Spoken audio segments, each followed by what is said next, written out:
Hello everyone, welcome to Study Khazana. Today we are going to start a new chapter, that is the interview. Interview add किया गया आपके course में just to make sure कि आप लोग कितने ease feel करते हैं इंटरव्यूज से, आप लोगों को दूसरे के इंटरव्यूज करने आते हैं या नहीं करने आते, मीडिया न्यूज़ को इन्वॉल्व करने के लिए, मीडिया सब्जेक्ट को इंट्रोड्यूस करने के लिए, इन सब चीज़ों को आप लोगों को बहुत यूज टू करने के लिए इन सब चीज़ों से ये टॉपिक को इंट्रोड्यूस किया गया. Earlier it was remove from the course but now it has been re added to the course. Christopher Sylvester is the writer and he was a student of history at Peterhouse, Cambridge. He was a reporter for Private Eye for 10 years and has written features for Vanity Fair. Following is an excerpt taken from his introduction to the Penguin Book of Interviews, an anthology from 1859 to the present day. So, Penguin Book of Interviews में from the introduction to the Penguin Book of Interviews, edited by Christopher Sylvester. तो आपको एक basic theme बताई गई है कि जब हम किसी को इंटरव्यू करते हैं उसके क्या पैटर्न होने चाहिए, क्या नहीं. सबसे पहले यहाँ पर ये बताने जा रहे हैं कि जो इंटरव्यू है उसके बारे में लोगों का थॉट प्रोसेस क्या रहा है. जो बहुत ही फेमस सेलिब्रिटीज रहे हैं, जैसे कि आपने बेटा चैप्टर 6 में मीडिया फिल्म का आपने अर्ली टाइम देखा, अब का टाइम देखा, आपने उस टाइम के स्टार्स भी देखे होंगे, आपने आज के स्टार्स भी देखे हैं. उस टाइम में तो लोग अपनी शादी को भी डिस्क्लोज नहीं करते थे, जो सुपरस्टार्स होते थे, और अपने करियर को बहुत लेट स्टार्ट करते थे, मैरिज के बाद बंद कर देते थे. लेकिन आज के आप स्टारडम देखो, आज के आप स्टार्स देखो, मैरिज हो, प्रेगनेंसी हो, लाइफ का कोई भी ऐसा इवेंट हो जो उनको कोई भी रोक नहीं सकता उनके ड्रीम को परस्यू करने में. टाइम में चेंज आया, ऑडियंस में चेंज आया है, लोगों के अपने व्यूज में चेंज आया है. तो ऐसा ही एक चेंज इंटरव्यू को लेकर आया है. वो क्या है, let's read that. Since its invention a little over 130 years ago, the interview has become a commonplace of journalism. तो journalism का हम इसको बहुत ही common place मानते हैं. Today almost everybody who is literate will have read an interview at some point in their lives.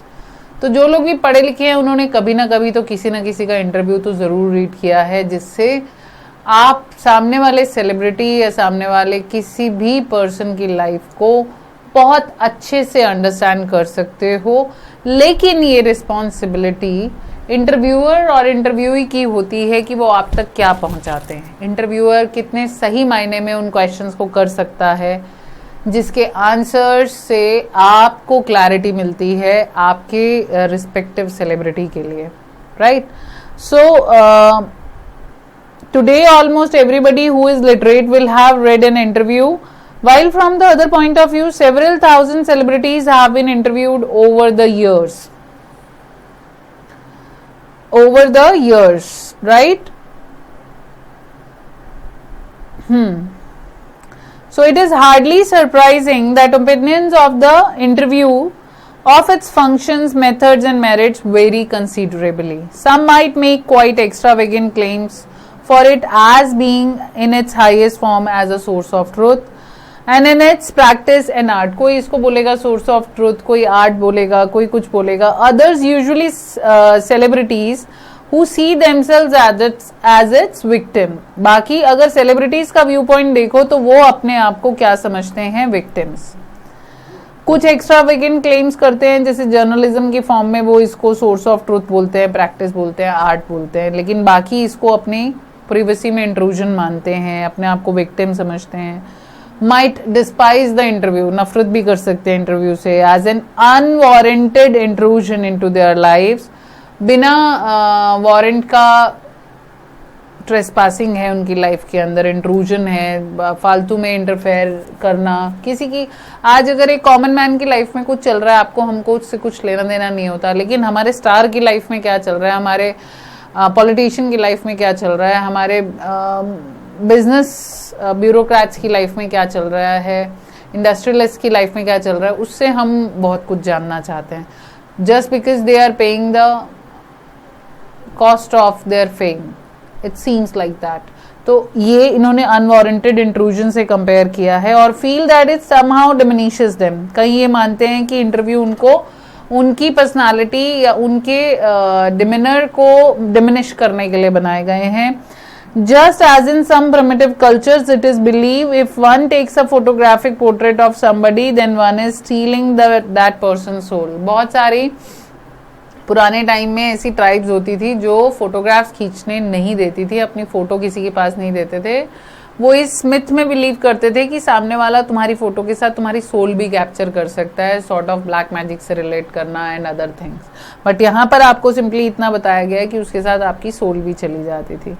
अब कई बच्चे कंफ्यूज होते हैं कि मैम इतने सारे नाम हैं, सबके पॉइंट ऑफ व्यू थोड़ी याद करेंगे। ऊपर वाला जो क्वेश्चन है वो सिंपली जो पॉइंटर्स मैंने मार्क किए हैं उसमें इसी क्वेश्चन का आंसर है कि इंटरव्यू को लेके सेलिब्रिटीज के क्या क्या व्यू हैं। तो आप अनवारंटेड इंट्रूजन लिखेंगे, आप विक्टिम वो कैसे फील करते हैं अपने आप को वो लिखेंगे, समहाउ डिमिनिशेस देम वो लिखेंगे।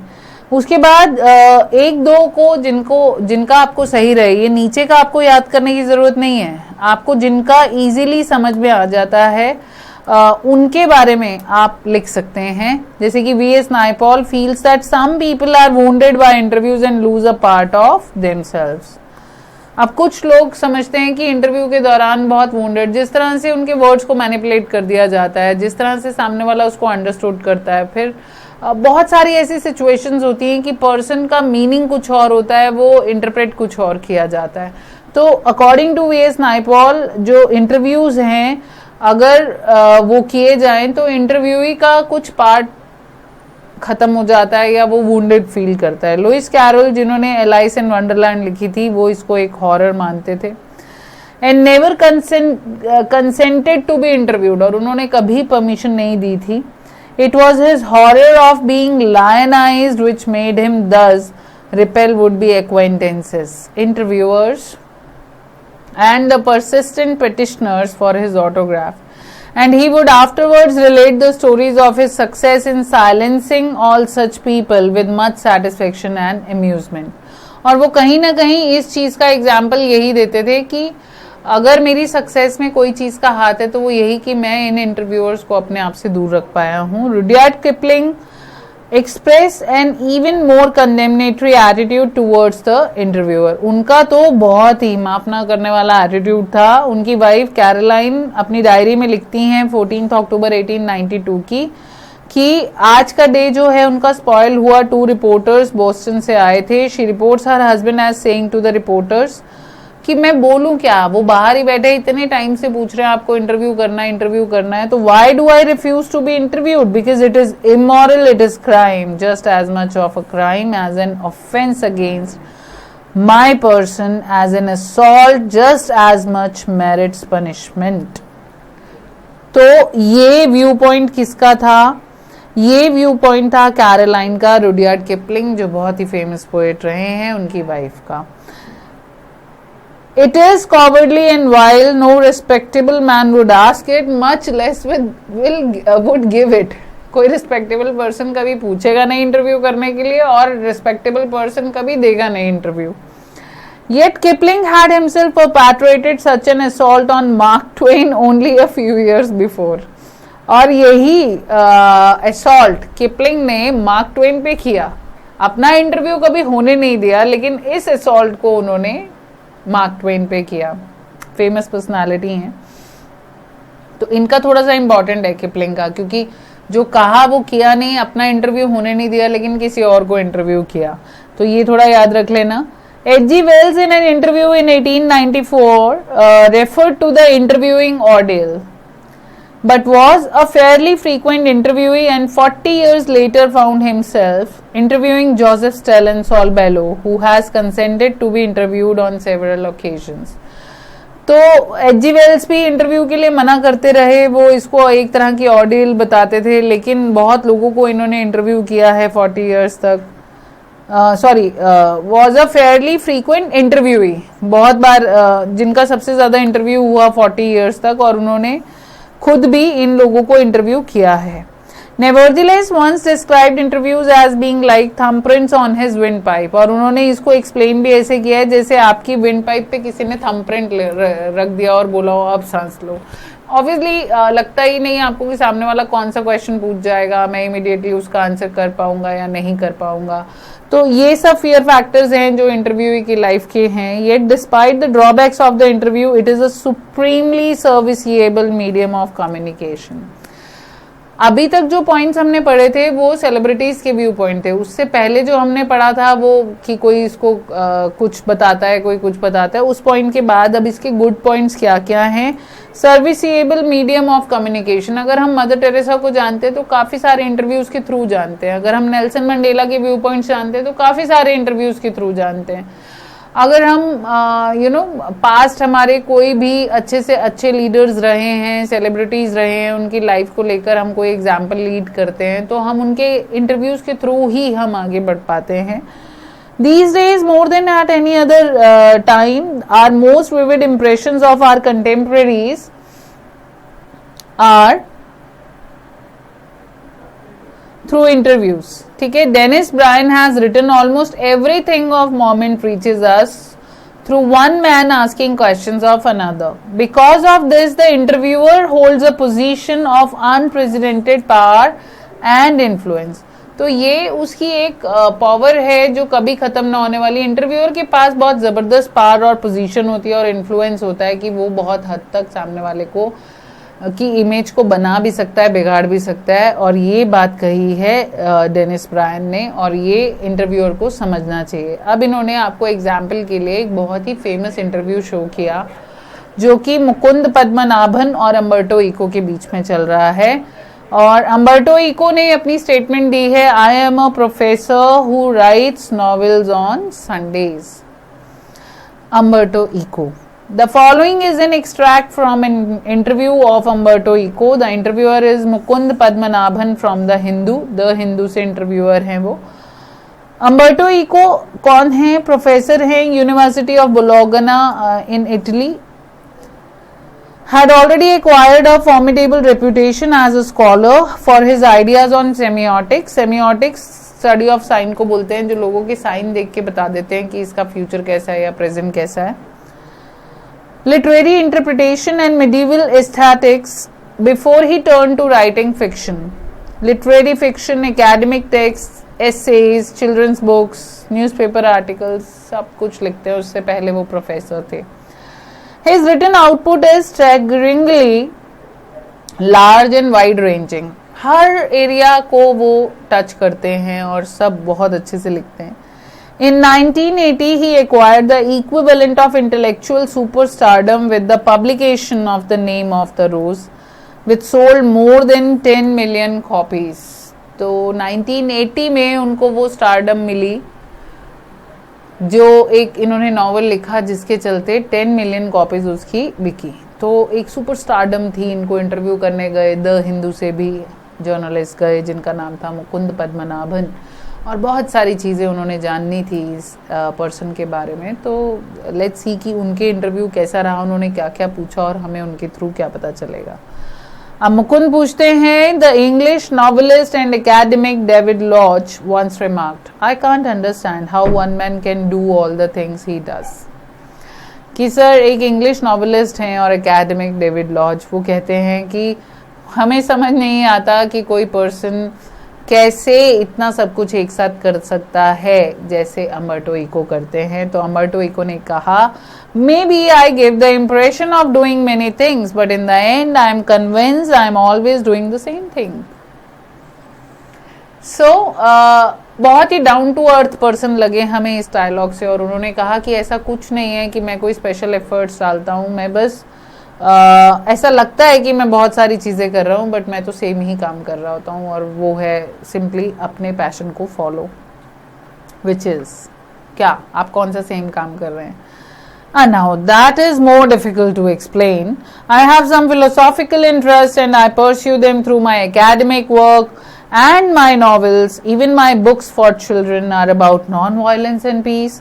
You see the same bunch of ethical philosophical interest. मेरे इंटरेस्ट philosophical हैं, मैं उन्हीं को फॉलो करता हूँ। चाहे मैं बच्चों की बुक्स लिख रहा हूँ तो उसमें वायलेंस नहीं होता, एकेडमिक वर्क कर रहा हूँ, नॉवल लिख रहा हूँ, कुछ भी। And then I have a secret, did you know what will happen if you eliminate the empty spaces from the universe.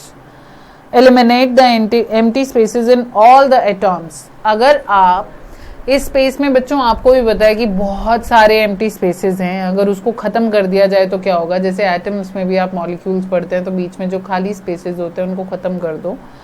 Universe will become as big as my fist. तो universe जो अभी बहुत ही expanding universe है और बहुत large है, उसका size सिर्फ और सिर्फ ये हो जाएगा.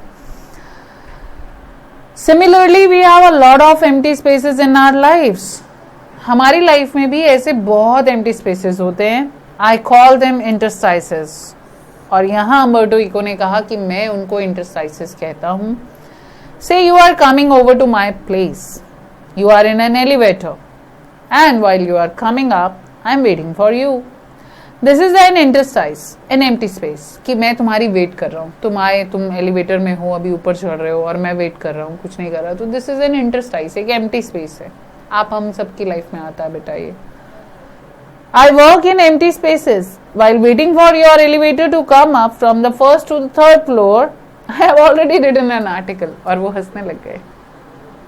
Yes guys, बड़े लोगों का, सक्सेसफुल लोगों का, ग्रेट पीपल का सबसे बड़ा रीजन सक्सेसफुल होने का इंटरस्टाइसेस है, यूज ऑफ इंटरस्टाइसेस. आप लोग देखो कितना कितना कितना कितना कितना टाइम आप लोग वेस्ट कर देते हैं. हाँ, और उन चीज़ों को जस्ट मैनेज करना है. लाइक हम फ्री बैठ के भी कॉल कर लेते हैं किसी को. That is share wastage of time. आप आने जाने के टाइम में, आप दूसरे काम करते हुए, स्पीकर, ईयरफोन, आईपॉड, किस लिए हैं ये सब आपके पास? आपके पास वायरलेस ब्लूटूथ स्पीकर आ चुके हैं, किस लिए हैं ये आपके पास? ईयरफोन्स, सॉरी स्पीकर मैंने बोला. तो you can do so many things. आप गेम खेल रहे हैं, ये उस समय के लिए तो नहीं है कि आप 24 घंटे इसको खेलते रहें.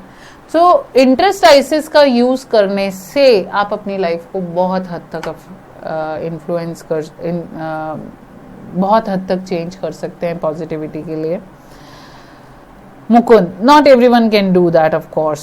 Your non-fictional writing, your scholarly work has a certain playful and personal quality about it. It is a marked departure from a regular academic style, which is invariably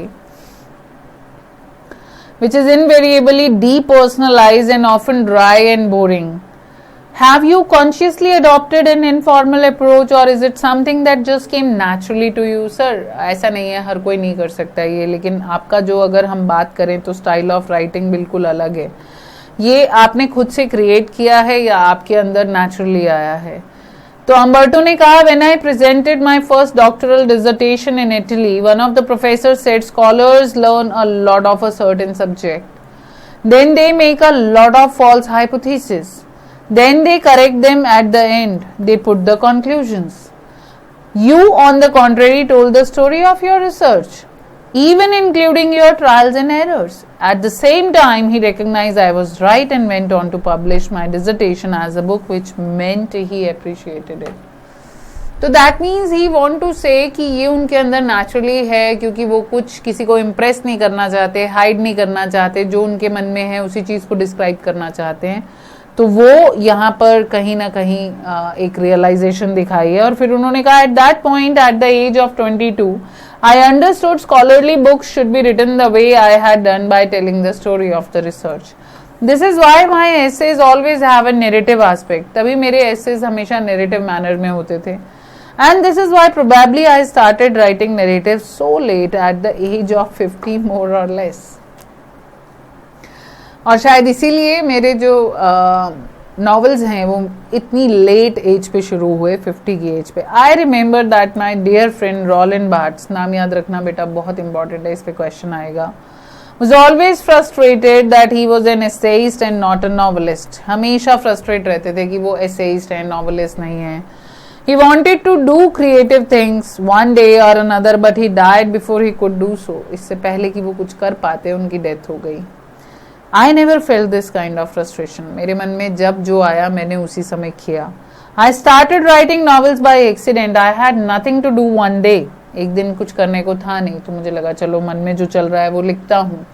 और जब वो लिखा, so I started. Novels probably satisfied my taste for narration. Novels शायद मैं narrate करता हूँ, narrative manner में चीज़ें लिखता हूँ, शायद उन चीज़ों को सेटिस्फाई किया और मुझे भी लिखने में मज़ा आया और मैं भी लिखता चला गया. Talking about novels, from being a famous academic, you went on to becoming spectacularly famous after the publication of The Name of the Rose. Mukund ने पूछा. You have written 5 novels, sir, against many more scholarly works of non-fiction. At least more than 20 of them. आपने इतने novel लिखे हैं sir, और आपका जो non fiction work रहा है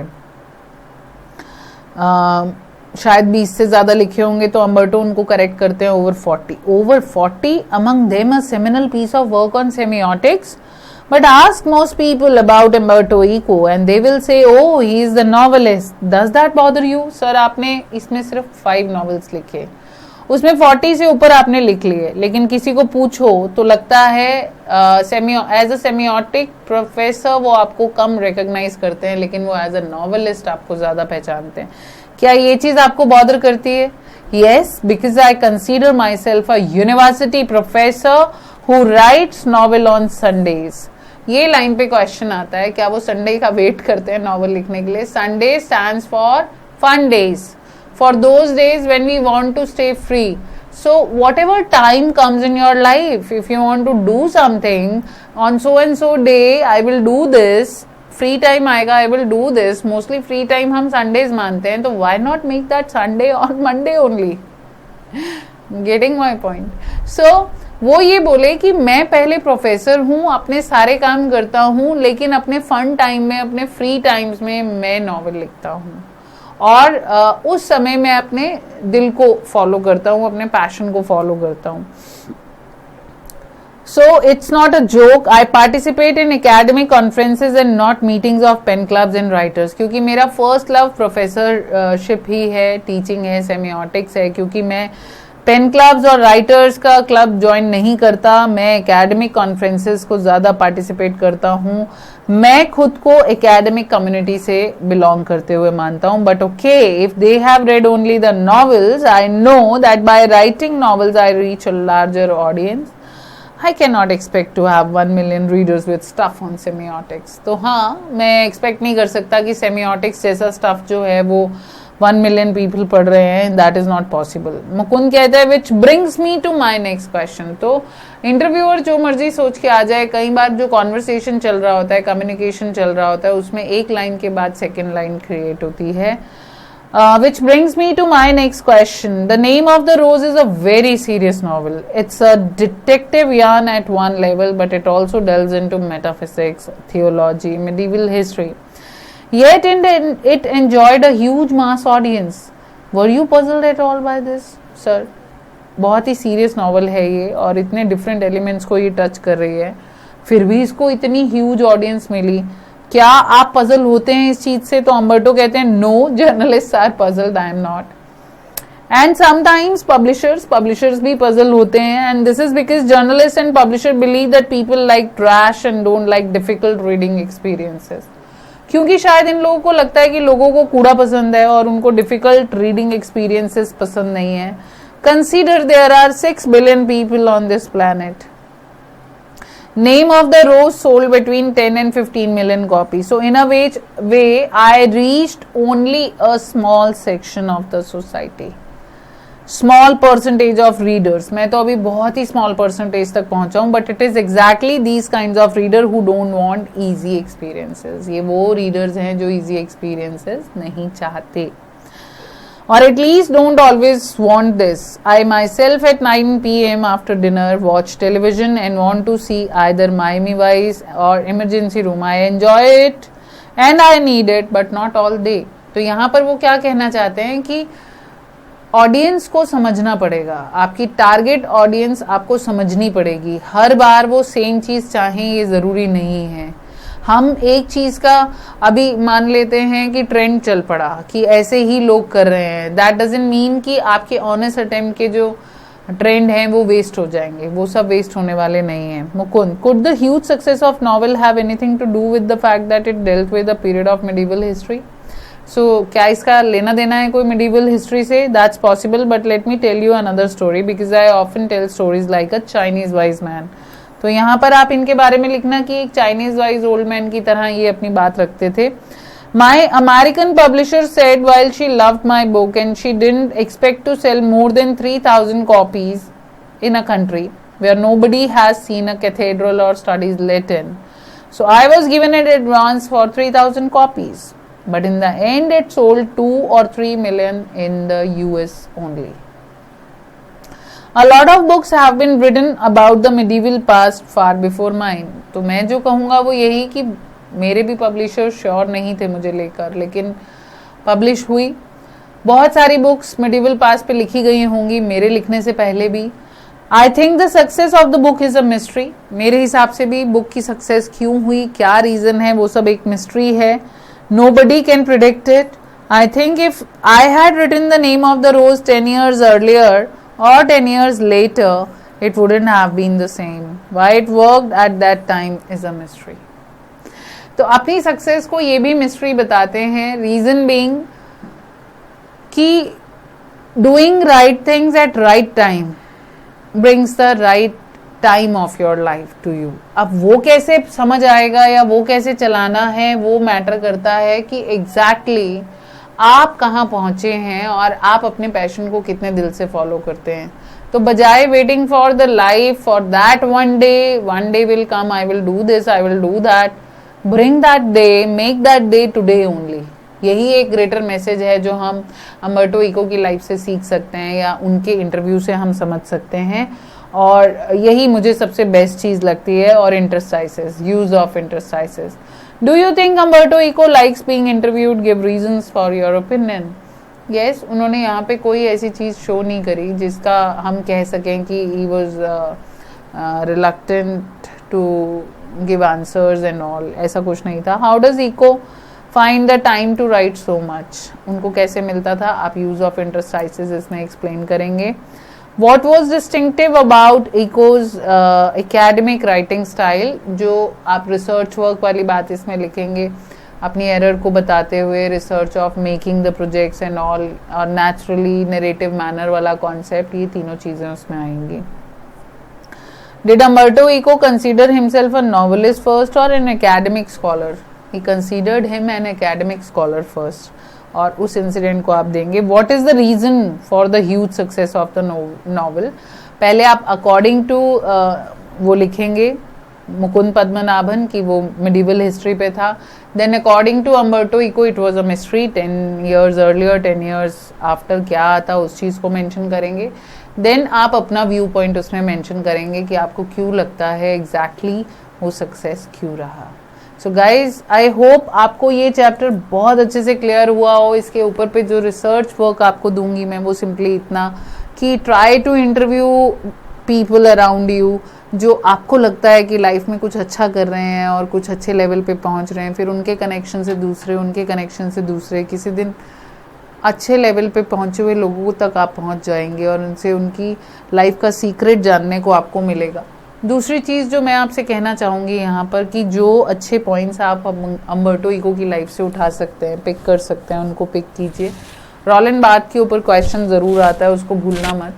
और नेक्स्ट आपका जो इसके अंदर मेजर पार्ट है वो यही है कि आप लोग बहुत अच्छे से किसी भी लाइन को अंडरस्टैंड करते हुए, वर्ड मीनिंग को समझते हुए क्वेश्चन के आंसर करने सीखें। चैप्टर जब आप मुझसे रीड करते हैं तो उसके बाद क्वेश्चन आंसर्स को ज़रूर पढ़ा कीजिए डिफरेंट बुक्स में से। ट्राई किया कीजिए कि अपने आंसर्स लिख सकें और बहुत अच्छा परफॉर्म कर सकें पेपर के अंदर। All the very best for your 12th class exams. Thank you so much for listening. God bless you child.